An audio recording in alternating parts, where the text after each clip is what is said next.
बलौदाबाजार जिले के बनाचल क्षेत्र के लगभग 20 से अधिक गांव के लोगों को आज़ादी के 75 साल बाद भी बुनियादी सुविधाओं का लाभ नहीं मिल पा रहा है। बिजली, सड़क, मोबाइल टावर और स्वास्थ्य सुविधाओं के लिए जद्दोजहद करना पड़ रही है। असुविधाओं के कारण 5000 परिवारों को परेशानियों से जूझना पड़ रहा है। नमस्कार, मैं हूं सौम्या जैन और आप देख रहे हैं फास्ट इंडिया 24 की खास पेशकश। बुनियादी सुविधा का अभाव।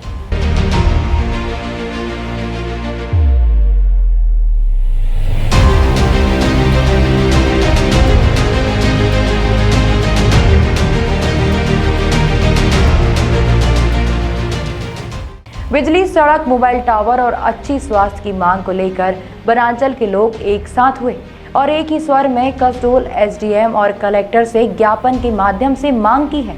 साथ ही चेतावनी भी दी है। अब मांग अगर पूरी नहीं होती तो आने वाले 23 सितंबर को नेशनल हाईवे 53 में चक्का जाम करने वाले हैं। बिजली, सड़क और मोबाइल टावर की मांग को लेकर क्षेत्र की जनता 5000 की संख्या में पटेवा नेशनल हाईवे 53 में चक्का जाम करेगी, जिससे नेशनल हाईवे की आवागमन प्रभावित होगी। आज के इलेक्ट्रॉनिक युग में बिजली, सड़क और मोबाइल नेटवर्क की सुविधा सभी को चाहिए, मगर बलौदाबाजार जिला मुख्यालय से 60 से 70 किलोमीटर की दूरी पर जंगलों में ऐसे कई गांव बसे हुए हैं जो आज भी विकास से कोसों दूर हैं, जिनको आज तक बिजली, सड़क, मोबाइल टावर और अच्छी स्वास्थ्य सुविधा नहीं मिल पाई है। वहीं अब लोगों को सरकार से अपनी मांगों को मांगने के लिए आंदोलन करना पड़ रहा है। समस्या तो ये पूरा समस्या का गढ़ है। आज से नहीं, जब से देश आज़ाद हुआ आज 75 साल हो गया ना, तो यहाँ बिजली सुविधा है ना यहाँ रोड सुविधा है। टावर 2 साल से गड़ा दिए सर, चालू नहीं है। इतनी ज़्यादा परेशानी बच्चों को हो रही है कि कोई भी ऑनलाइन क्लास नहीं चल रही, ऑफलाइन नहीं चल रही, सब बच्चे घूम रहे हैं, लेकिन सरकार को इस चीज़ का कोई ध्यान नहीं। बिजली अंधेरा में वो छोटा सा पकड़ा दिया है सर, सोलर वो 2 घंटा 1 घंटा जल जाए बहुत बड़ी बात है। और रोड का तो आप देखे होंगे, अभी आए होंगे, इतने गड्ढे इतने वो हैं कि अगर किसी बीमार आदमी को हम अस्पताल भी ले जा रहे हैं तो अस्पताल ले जाते तक उसको दम तोड़ देते हैं। अभी फ़िलहाल सर यहाँ अस्पताल में डॉक्टर भी नहीं है, 3 वर्षीय कोर्स वाले हैं, जिसके कारण वो छोटा मोटा इलाज बीमारी बुखार उखार है, खांसी है, ये हो सकता है।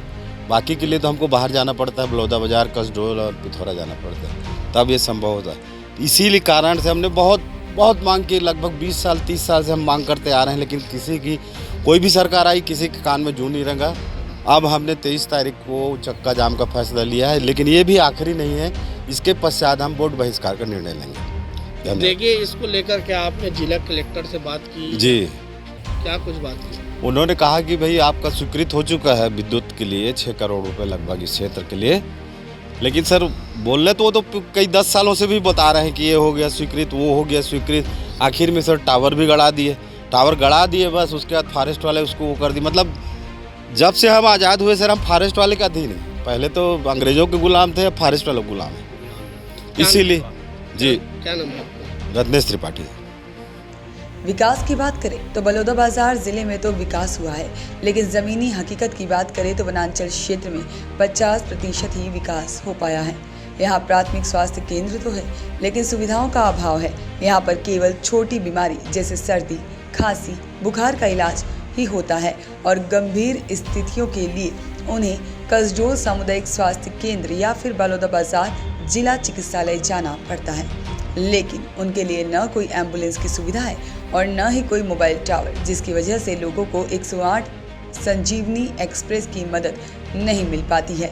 लोगों को अपनी निजी वाहनों से ही ले जाना और लाना पड़ता है, जिससे सड़कें खराब होने की वजह से मरीजों को लेट उपचार मिल पाता है, लेकिन पार में सही समय पर नहीं पहुंच पाने के चलते रास्ते पर मरीज दम भी तोड़ देते हैं। बिजली नहीं होने के कारण स्कूली बच्चों को पढ़ने लिखने में समस्या होती है और पूरा गांव अंधेरे में तब्दील रहता है।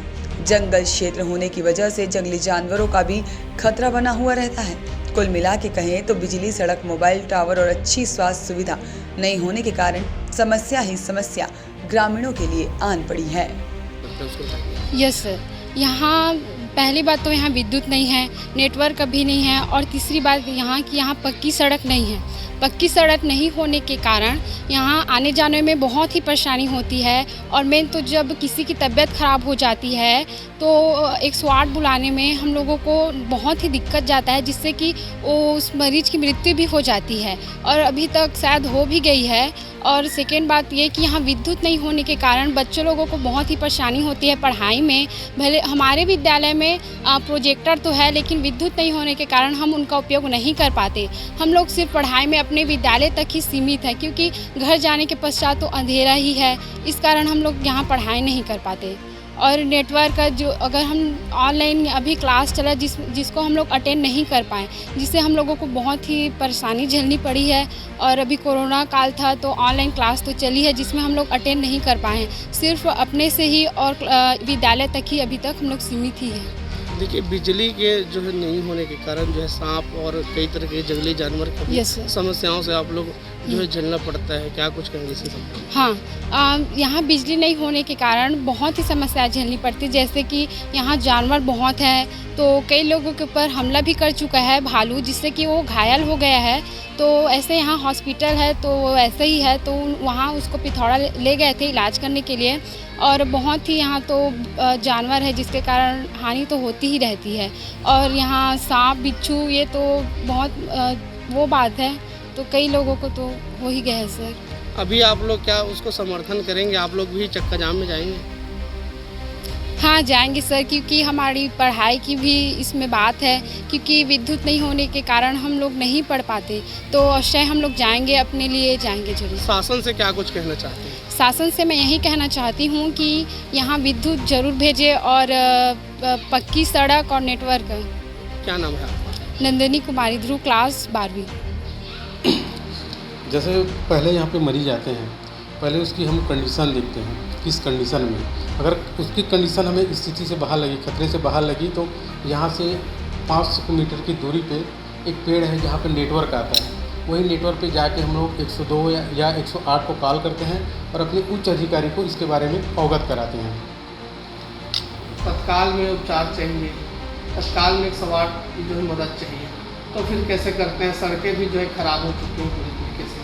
अगर तत्काल में उसको मरीज़ को रिफ़र करना है तो अपने निजी वाहन से, पेशेंट अपने निजी वाहन से उनको लेके नियरेस्ट हायर सेंटर में लेके उनको जाते हैं। और 108 को कॉल करने में तो थोड़ा सा लेट रतीपी हो जाती है, क्योंकि यहाँ नेटवर्क की समस्या है और वो एग्जैक्ट लोकेशन नहीं मिलने के कारण 108 लेट से पहुँचती है, जिससे मरीज़ का जान माल का खतरा रहता है। तो सर यहाँ पर नेटवर्क होना बहुत ज़रूरी है। ना, नेटवर्क बहुत ज़रूरी है। क्या नाम लिखिए सर आप? मैं डॉक्टर नरेंद्र ठाकुर, RMA कृषि बार नया पार्क। ग्रामीणों के अनुसार उन्होंने कई बार अधिकारियों और जनप्रतिनिधियों को इन समस्याओं के समाधान के लिए गुहार लगाई है, पर ग्रामीणों की सुनने वाला कोई नहीं। बुनियादी सुविधाओं से जूझ रहे ग्रामीण बार बार सुविधाओं की मांग करने के बाद भी यहाँ के ग्रामीणों की स्थिति दयनीय है और यह नारकीय जीवन जीने को मजबूर है।